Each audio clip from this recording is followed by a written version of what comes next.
Admettons qu'un prêtre soit sous l'emprise de la folie ou en état de péché, ou qu'il fasse preuve de légèreté au moment de l'absolution. Dans la mesure où tu reçois cette parole d'absolution avec foi et simplicité de cœur, et où tu ne sais ni ne soupçonnes sa folie ou son péché, tu es absous et tu as reçu pleinement ce sacrement. En effet, comme dit plus haut, l'absolution ne dépend ni du prêtre, ni de tes efforts, mais entièrement de ta foi. Il t'est donné selon la mesure de ta foi. Sans cette foi, tu pourrais avoir toute la contrition du monde, celle-ci n'en resterait pas moins celle de Judas, qui irrite Dieu au lieu de réconcilier avec lui. Rien ne réconcilie mieux avec Dieu que de lui faire l'honneur de reconnaître qu'il est un Dieu de vérité et de grâce. Cela, personne ne peut le faire sans croire sa parole. David loue Dieu en ces termes, « Seigneur, tu es patient, miséricordieux et vrai ». Psaume 86, verset 15. C'est cette vérité qui nous délivre, nous aussi, de tous nos péchés, lorsque nous nous accrochons à elle dans la foi. Par conséquent, le pouvoir des clés et l'autorité de Saint Pierre ne sont pas un pouvoir mais une charge. Les clés ne sont pas données à Saint Pierre, mais à toi et à moi. Ces clés sont à toi et à moi, car, en tant que pape ou évêque, Saint Pierre n'en a pas besoin. Elles ne lui sont d'aucun besoin ou utilité. Leur vertu est de venir en aide aux pécheurs, de réconforter leur conscience et de les fortifier. C'est pourquoi le Christ a ordonné que l'autorité de l'Église soit exercée comme un service, et que, par les clercs ne cherchent pas leur propre profit, mais uniquement le nôtre. C'est pourquoi, comme on le voit, le prêtre n'a qu'à prononcer une parole, et le sacrement est déjà réalisé. Et la parole est parole de Dieu, comme il l'a promis.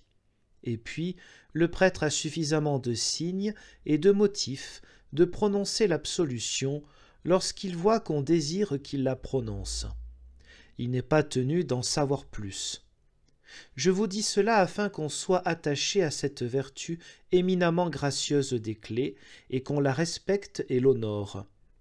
Qu'on ne la dénigre pas à cause des abus de quelques-uns qui, en bannissant, menaçant, torturant, font un usage tyrannique de ce pouvoir si doux et si réconfortant, comme si, par le pouvoir des clés, le Christ n'avait voulu qu'asseoir leur domination et volonté, alors qu'il n'ignore pas dans quel sens on doit en user. Mais qu'on ne vienne pas m'accuser encore sous prétexte que j'interdirai les bonnes œuvres. J'affirme donc qu'on doit accorder tout le sérieux nécessaire à la contrition, à la souffrance et à la confession, et qu'on doit faire de bonnes œuvres. Mais je me bats de toutes mes forces pour qu'on reconnaisse la foi dans le sacrement comme l'élément principal de celui-ci, et comme l'héritage qui nous permet d'accéder à la grâce de Dieu, et qu'après cela seulement, on fasse le bien en abondance, pour le seul honneur de Dieu et le bien du prochain, et non dans l'idée de se fonder sur ses œuvres et de payer suffisamment pour les péchés. En effet, Dieu donne sa grâce gratuitement et librement, en retour nous devons le servir librement et gratuitement. De plus, tout ce que j'ai dit sur ce sacrement, je l'ai adressé à ceux dont la conscience est troublée, inquiète, désorientée, effrayée.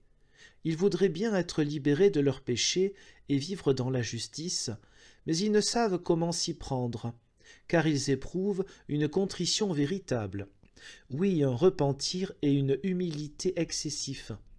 C'est eux que Dieu console par la bouche du prophète Ésaïe, au chapitre 40. « Prêchez aux humbles et dites-leur, consolamini, soyez consolés, vous les humbles, voici votre Dieu. » Ésaïe 41.